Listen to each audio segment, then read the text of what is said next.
नमः संस्कृताय मित्रों, मैं डॉक्टर तन्वी सिंह अपने चैनल इटर्नल एडोसेंस क्लासेस पर आप सभी का स्वागत करती हूँ। मेरे सभी संस्कृत के मित्रों को कल का वीडियो मिल गया होगा जिसमें मैंने सुकनासोपदेश का जितना भी 1999 से अब तक का हल प्रश्न पत्र था उसके बारे में चर्चा की थी। आज एक बार फिर मैं आप सभी के समक्ष शिवराज विजयम को लेकर उपस्थित हुई हूँ। आज की वीडियो में हम शिवराज विजयम के 1999 से अब तक का जितना भी प्रश्न पत्र है उस पर चर्चा करेंगे। ये वीडियो थोड़ी लंबी हो जाएगी, इसलिए हम शिवराज विजयम का 2 पार्ट लेकर आएंगे। तो पहले पार्ट में आज हम देखेंगे और कल मैं इसका दूसरा पार्ट लेकर आऊँगी। तो चलिए आज हम शुरू करते हैं शिवराज विजयम।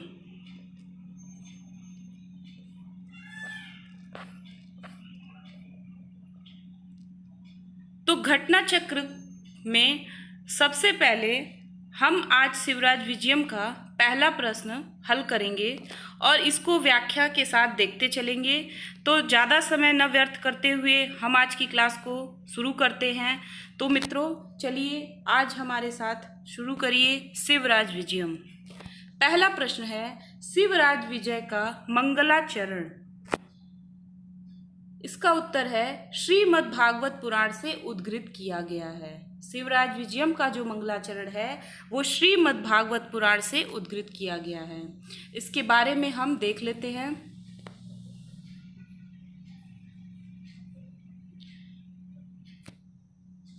शिवराज विजय का मंगलाचरण श्रीमद् भागवत पुराण से उद्धृत किया गया है। ये चीज़ें आपको याद करनी पड़ेगी। ग्रंथकार अंबिका दत्त व्यास ने सर्वप्रथम शिवराज विजय के मंगलाचरण में भागवत पुराण के 2 सूक्तियों को समुद्धृत किया है। प्रथम सूक्ति शुक परीक्षित परिसंवाद के अवसर पर दुर्विनीत अनुयायी राजाओं के बहार बाहुल्य से संपीड़ित धरा के दुख मोचन हेतु ब्रह्मा द्वारा विनिर्दिष्ट उपाय भूत है। संपूर्ण श्लोक इस प्रकार है। मित्रों, अगर हम व्याख्या देखते चलेंगे तो हम कम समय में भी अच्छी तैयारी कर सकते हैं। अगर किन्हीं कारणवश आपसे कोई पुस्तक छूट गई हो जिसका आप वाचन नहीं कर पाए हो, पढ़ नहीं पाए हो, तो आप अगर इसकी व्याख्या को भी देखते चलेंगे तो आपका बहुत सारा चीज़ तैयार हो जाएगा। तो चलिए हम देखते हैं संपूर्ण श्लोक। विष्णुर्माया भगवती यया सम्मोहितं जगत अदिष्टा प्रभुरांसेन कार्यार्थे संभविष्यति। विष्णुर्माया भगवती यया सम्मोहितं जगत आदिष्टा प्रभुरांसेन कार्यार्थे संभविष्यति। इसमें भगवान विष्णु की माया शक्ति का प्रभाव वर्णित है। प्रारंभ में विष्णु के नाम ग्रहण से मंगलाचरण का भी सूचक है। भगवती शब्द से सर्वविध ऐश्वर्य समन्विता और सकल गुण संपन्नता अभिप्रेत है। द्वितीय सूक्त में बालक रूप में भगवान श्री कृष्ण के द्वारा चक्रवात रूप धारण करने वाले त्रिडावर्त नामक दैत्य के विनाश के अनंतर प्रसन्नचित्त नंद आदि गोप गोपिकाओं के मुखार बिंद से समुच्चरित है। पूरा श्लोक इस प्रकार है। तो हम इसका पूरा श्लोक भी देख लेते हैं।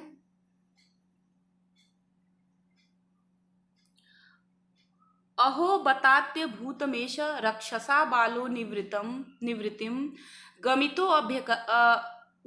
अभ्यगात पुनः हिंस्त्रः स्वपापेन विहिंसतः खल साधु समित्वेन भयाद विमुच्यते।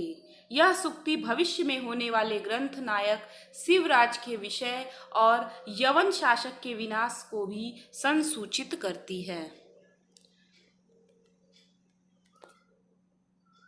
अब हम दूसरा प्रश्न देखते हैं। शिवराज विजयम के रचनाकार हैं। तो ये सभी को पता है कि शिवराज विजय के रचनाकार पंडित अंबिका दत्त व्यास जी हैं। आधुनिक युग के प्रमुख गद्य कवि पंडित अंबिका दत्त व्यास ने शिवराज विजय वीर रस प्रधान गद्य काव्य की रचना की। इनकी अन्य प्रमुख रचनाएं हैं अवतार मीमांसा कारिका, कथा कुसुम, गुप्ता शुद्धि प्रदर्शन, दुख द्रुम कुठारः, धर्माधर्म कलम, पातंजल प्रतिबिंबम, प्राकृत विचित्र शब्दार्थ कोशः, बाल व्याकरण, मित्र विलाप, संस्कृताभ्यास पुस्तकम, सहस्र नामा रामायणम, सांख्य सागर सुधा और सामवतच्च। ठीक है, तो इसको भी आप लोग देख लेंगे इनकी पुस्तक को। कभी कभी पूछ देता है कि शिवराज विजय के अतिरिक्त और कौन सी रचनाएं इनकी है, तो आप ये सब देखे रहेंगे तो एग्जाम में अगर पूछ देगा तो आप इसको आसानी से कर सकते हैं। अगला प्रश्न है, शिवराज विजय के रचयिता कौन है? अंबिका दत्त व्यास, इसको हम देख चुके हैं। शिवराज विजय के लेखक अंबिका दत्त व्यास। फिर आगे है, अब ये है शिवराज विजय काव्य का प्रारंभ होता है। यह प्रश्न कई बार पूछ चुका है। शिवराज विजय काव्य का प्रारंभ होता है सूर्योदय वर्णन से। किससे होता है? सूर्योदय वर्णन से। इसकी कहानी हम देख लेते हैं थोड़ी। शिवराज विजय काव्य का प्रारंभ सूर्योदय वर्णन प्रातः से होता है। इस गद्य काव्य के प्रारंभ में कहा गया है कि अरुण एष प्रकाशः पूर्वस्या भगवतो मरीचिमालिन, अर्थात पूर्व दिशा में भगवान सूर्य का यह लाल प्रकाश है। अरुण शब्द से कथा का प्रारंभ करके उसे मंगल सूचित किया है। अकारो वासुदेव, कथा के प्रारंभ में सूर्य के प्रकाश के रूप वस्तु निर्देशात्मक मंगलाचरण किया गया है। अब चलिए हम आगे देखते हैं। शिवराज विजय गद्य काव्य का प्रारंभ होता है, इसका भी उत्तर है सूर्योदय वर्णन से। शिवराज विजय के कथानक का प्रारंभ काल है प्रातः। इसी प्रश्न को कई बार घुमा के पूछ रहा है। ये प्रश्न जो है अक्सर आता ही है एग्जाम में, तो जो हमारे नए मित्र हैं वो इस चीज़ को याद कर लें। अगर वो कथानक नहीं पढ़े हैं तो ये सब क्वेश्चन जरूर ही पूछता है, तो इसको आपको पता होना चाहिए कि कथानक का प्रारंभ प्रातः से होता है। फिर वही प्रश्न है, थोड़ा सा रह गया है लेकिन इसमें लिखा है शिवराज विजय काव्यस्य समारंभो भवति सूर्योदय वर्णनेन। तो इसको कई तरह से पूछ सकता है। चलिए आगे देखते हैं। पंडित अंबिका दत्त व्यास की अन्य रचनाओं में शामिल है। देखिए ये प्रश्न मैंने पीछे कहा था कि इस टाइप का भी प्रश्न आ सकता है, तो सामवत नाटक जो है उनकी रचनाओं में शामिल है। देखिए, पंडित अंबिका दत्त व्यास की अन्य रचनाओं में सामवत नाटक शामिल है। सामवत नाटक को संवत 1945 में मिथिलेश्वर को समर्पित करने के बाद ही शिवराज विजय की रचना आरंभ कर दी और संवत 1950 में उसे पूरा कर दिया। संवत 1952 में बिहारी के दोहों पर आधारित कुंडलियों में रचित बिहार की रचना की। ठीक है, आगे चलते हैं। पंडित अंबिका दत्त व्यास की जन्मभूमि है, ये भी बहुत पूछता है, जयपुर। आधुनिक संस्कृत रचनाकारों में सर्वाधिक ख्याति प्राप्त एवं अलौकिक प्रतिभा संपन्न साहित्याचार्य श्री अंबिका दत्त व्यास जी हैं। आपने बिहार में संक्षिप्त निज वृत्तांत स्वयं लिखा है, जिनके अनुसार राजस्थान में जयपुर से करीब 22 मील पूर्व की ओर रावत जी का धूला नामक अत्यंत प्रसिद्ध गांव है। राजा मान सिंह के दूसरे पुत्र दुर्जन सिंह ने धूला को ही अपने राज्य की राजधानी बनाया। इसी ठाकुर वंश में आगे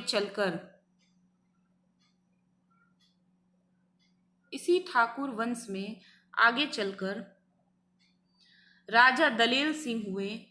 इनके राज्य सभा पंडित श्री गोविंद राम जी थे।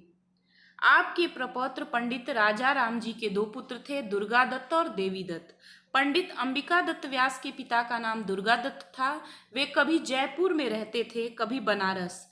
व्यास जी का जन्म जयपुर में ही चैत्र शुक्ल अष्टमी संवत 1915 में हुआ तथा 42 वर्ष की अवस्था में ही महाकवि सम्मान प्राप्त कर व्यास जी सोमवार मार्गशीर्ष त्रयोदशी संवत 1957 को अपने पीछे एक 9 वर्षीय पुत्र, एक कन्या और विधवा पत्नी को असहाय छोड़कर पंच तत्व को प्राप्त हो गए, किंतु इनका यश शरीर अजर और अमर है। ठीक है, इसे हम थोड़ा सा कवि परिचय भी व्याख्या के माध्यम से यहाँ पर देख लेंगे तो हमारा रिवीजन भी हो जाएगा। शिवराज विजय के रचयिता को किस सम्मान से विभूषित किया गया? घटिका शतक, ये बहुत बार पूछता है कि घटिका शतक किसको कहा जाता है। ठीक है, देखिए, शिवराज विजय के लेखक अंबिका दत्त व्यास थे। वे कविता कला में इतने प्रवीण थे कि एक घड़ी 24 मिनट में 100 श्लोकों की रचना कर सकते थे। 100 प्रश्नों को एक साथ ही सुनकर उन सभी का उत्तर उसी क्रम में देने की अद्भुत क्षमता थी। इसलिए इन्हें शतावधान तथा घटिका शतक की उपाधि मिली थी। लगभग 12 वर्ष की अवस्था में व्यास जी ने धर्म सभा की परीक्षा में पुरस्कार प्राप्त किया और श्री तैलंग अष्टावधान के सुकविरेशः कहने पर भारतेंदु जी ने काशी कविता वर्धिनी सभा की ओर से इन्हें सुकवि की उपाधि प्रदान की। अंत में काशी की महासभा में इन्हें भारत रत्न की उपाधि मिली। संवत 1937 में इन्होंने साहित्याचार की परीक्षा उत्तीर्ण की और संवत 1938 में काशी ब्रह्ममृत वर्षिणी सभा की ओर से इन्हें घटिका शतक की उपाधि प्रदान की गई।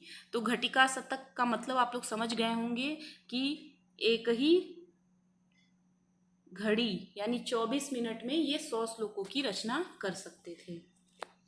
चलिए आगे देखते हैं।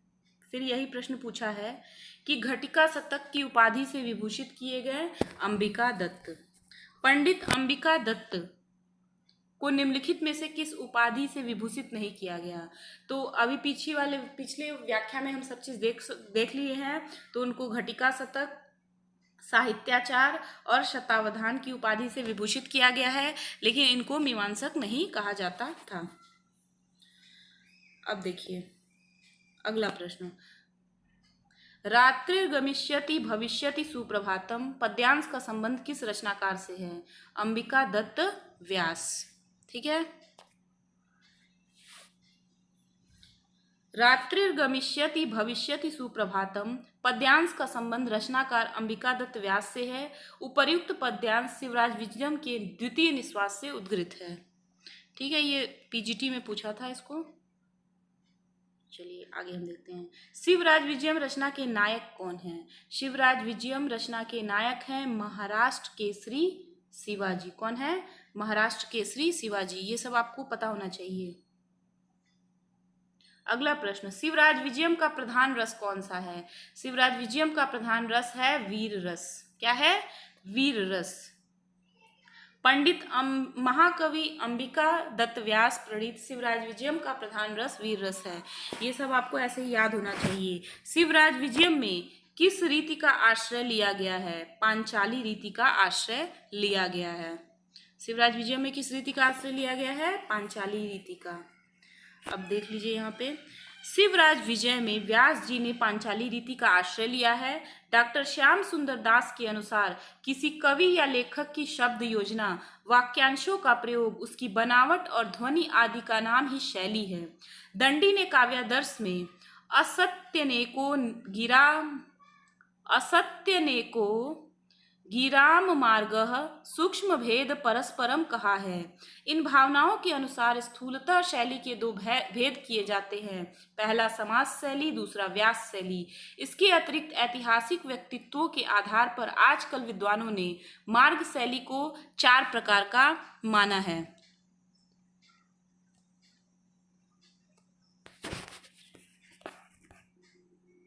किंतु अनंतर काल में इन्हें शैली न कहकर रीतियां कहा जाने लगा। ये रीतियां 4 हैं, वैदर्भी, गौड़ी, पांचाली और लाटी।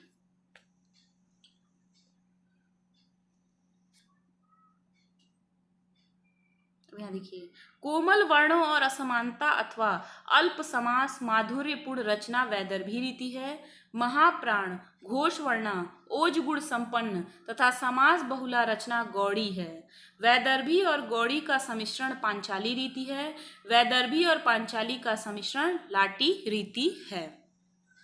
ठीक है, चलिए आगे। शिवराज विजयम काव्य की रीति है, इसको हम देख लिए हैं, पांचाली है। अब अगला प्रश्न है, सोमनाथ तीर्थ का देवता है महादेव। इसको आप याद कर लीजिए, ये कथानक में ही है। सोमनाथ तीर्थ के देवता महादेव हैं। गोपीनाथ हैं गोपीनाथ कौन है? अफजल खान के दूत हैं। गोपीनाथ जो है वो अफजल खान के दूत हैं। देखिए, गोपीनाथ अफजल खान का दूत है। शिवाजी का बाल मित्र माल्यश्रीक है। राधा स्वामी ही रघुवीर सिंह है। ग्रांड डफ के अनुसार गोपीनाथ को शिवाजी के पास प्रेषित किया गया था। हिस्ट्री ऑफ द महाराष्ट्र नहीं, हिस्ट्री ऑफ द मरहटाज ग्रांड डफ पृष्ठ 76। जबकि कुछ इतिहासकार गोपीनाथ को शिवाजी का ही दूत मानते हैं। ठीक है, तो आप लेकिन इसका आंसर देखेंगे कि गोपीनाथ किसका दूत है पूछेगा तो अफजल खान का दूत है। सोमनाथ तीर्थ को धूली में किसने मिला दिया? इसका आंसर है महमूद गजनवी। ठीक है, तो सोमनाथ तीर्थ को महमूद गजनवी ने धूली में मिला दिया। अब पूछ रहा है कि शिवराज विजय क्या है? तो शिवराज विजय जो है वो ऐतिहासिक उपन्यास है। शिवराज विजय क्या है? ऐतिहासिक उपन्यास है। इसको हम देख लेते हैं। महाकवि अंबिका दत्त व्यास द्वारा विरचित शिवराज विजय को संस्कृत साहित्य का प्रथम ऐतिहासिक उपन्यास होने का सौभाग्य प्राप्त है। शिवराज विजय की कथावस्तु ऐतिहासिक है। इसका कथानक इतिहास प्रसिद्ध महाराष्ट्र शिरोमणि शिवाजी के 10 वर्षों की जीवन पर आधारित है। लेखक ने इसे गद्यकाव्य ही कहा क्योंकि यह गद्यकाव्य के समस्त गुणों से ओतप्रोत है। इसकी भाषा तथा शैली प्रवाह रोचकता से परिपूर्ण है, अतः इसे गद्य काव्य के साथ साथ ऐतिहासिक उपन्यास कहना समीचीन है। ठीक है,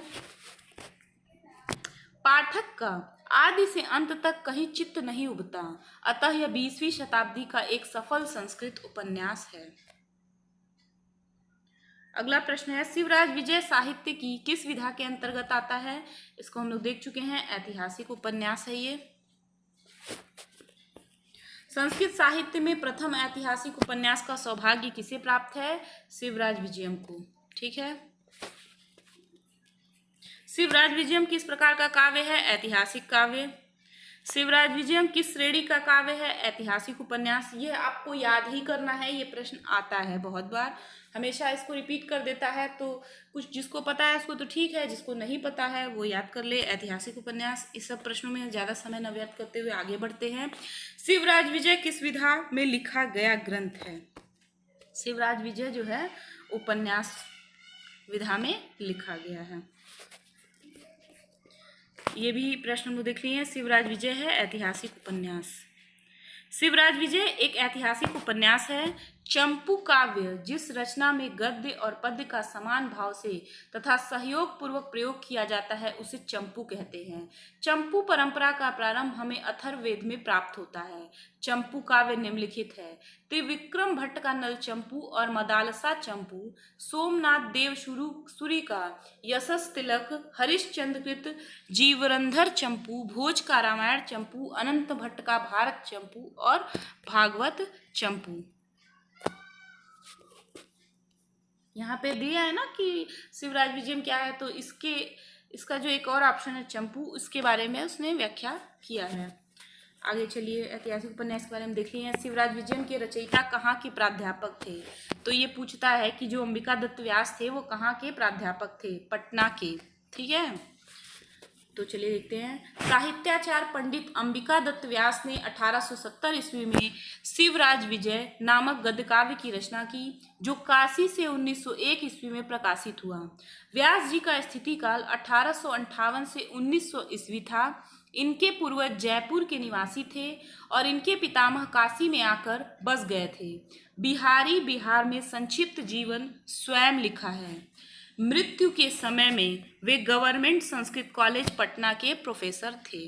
तो ये पूछता है कि वो कहाँ पे प्रोफेसर थे, तो वो पटना के संस्कृत कॉलेज में प्रोफेसर थे।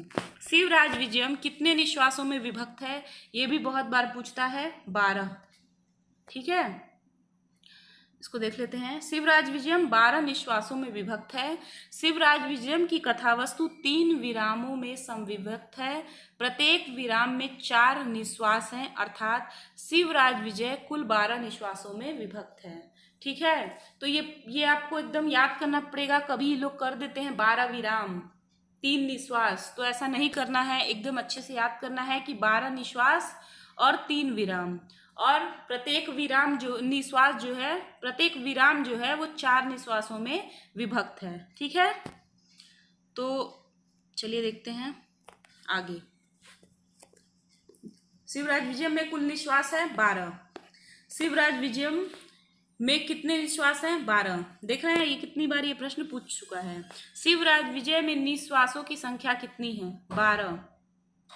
शिवराज विजयम विभक्त है, किसमें विभक्त है? निश्वासों में विभक्त है। ठीक है, तो ऐसे भी पूछ सकता है, संख्या भी पूछ सकता है।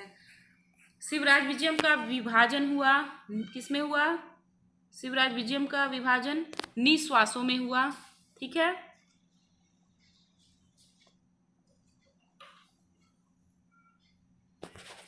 चलिए देखते हैं हम लोग इसको। आगे प्रश्न है, शिवराज विजयम की संपूर्ण कथा कितने निश्वासों में समाहित है? देखिए ऐसे भी पूछ रहा है, तो हम बताए 3 विराम और प्रत्येक विराम में 4 निश्वास। तो वैसे तो 12 निश्वास है, लेकिन देखिए यहाँ पे ऐसे भी पूछ सकता है, तो आपको याद करना है 4 निश्वास। ठीक है, प्रत्येक विराम में 4 निश्वास है। टोटल कितने निश्वास हो गए? 12। शिवराज विजयम के प्रथम विराम में कितने निश्वास हैं? देखिए पूछा ना 4। तो आपको ये डाउट अपना एकदम क्लियर रखना है, ये गलती नहीं होनी चाहिए। अगला प्रश्न है, वयसा षोडश वर्ष देशीय कंबुकंठ आयत ललाट सुबाहुर विशाल लोचन, ये विशेषण किसके लिए प्रयुक्त है? ये विशेषण गौर सिंह के लिए प्रयुक्त है।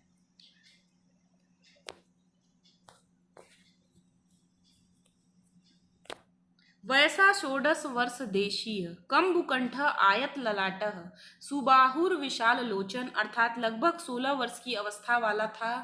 कंबु शंख तुल्य कंठ वाला, विस्तृत मस्तक वाला, सुबाहु सुंदर भुजाओं वाला तथा विशाल नेत्रों वाला, ये विशेषण गौर सिंह के लिए प्रयुक्त है। ठीक है, अब हम लोग इसका अन्य महत्वपूर्ण तथ्य देख लेंगे।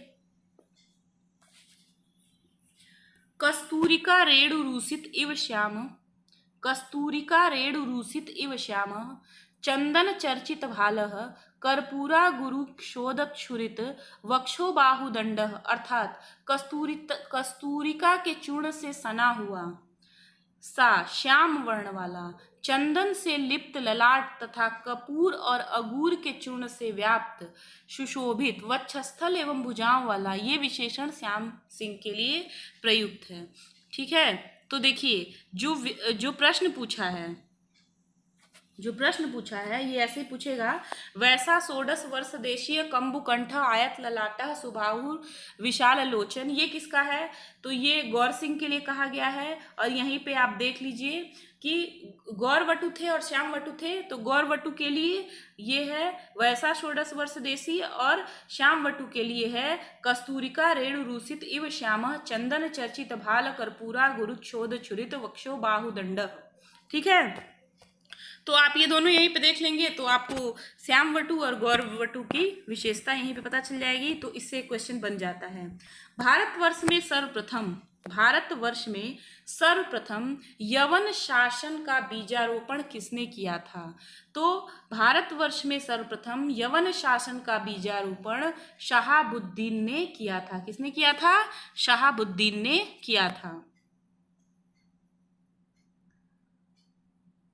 संवत 1938 में काशी ब्रह्मामृत वर्षिणी सभा में घटिका शतक उपाधि से विभूषित पंडित अंबिका दत्त व्यास द्वारा प्रणीत शिवराज विजय में प्रथम विराम के प्रथम निश्वास में वर्णन है कि भारतवर्ष में सर्वप्रथम यवन शासन का बीजारोपण गौर देश का निवासी शहाबुद्दीन मोहम्मद गोरी ने किया था। इसी का एक गुलाम जिसका नाम कुतुबुद्दीन था, भारत का प्रथम सम्राट हुआ। ठीक है, तो मित्रों आज की कक्षा में हम यहीं तक देखेंगे क्योंकि वीडियो बहुत बड़ा हो जाएगा। तो शिवराज विजयम का दूसरा पार्ट हम कल लेकर आएंगे। तो आप लोग तब तक ये वीडियो देखिएगा, इसको समझिएगा और इसको ज़रूर पढ़िएगा। इतना पढ़ने से आपका एग्ज़ाम टाइम में एक अच्छा खासा रिवीजन हो जाएगा। आपके दिमाग में एक कॉन्सेप्ट बनेगा कि प्रश्न कैसे पूछे जा रहे हैं, और व्याख्या हम पढ़ रहे हैं तो हो सकता है जो व्याख्या हम पढ़ रहे हैं उससे भी कुछ नए क्वेश्चन बन सकते हैं। तो आप लोग इस वीडियो को देखिएगा, मुझे कमेंट बॉक्स में ज़रूर बताइएगा कि आपको वीडियो कैसा लगा, और अपने ज़्यादा से ज़्यादा संस्कृत मित्रों को ये वीडियो शेयर करिएगा, ताकि हमारे जितने संस्कृत मित्र हैं जो टीजीटी पीजीटी की तैयारी कर रहे हैं उनको भी तैयारी करने का अच्छा मौका मिले। और वीडियो को ज़रूर सब्सक्राइब कराइएगा, खुद भी करिएगा। तो चलिए आज के लिए इतना ही। नमः संस्कृताय।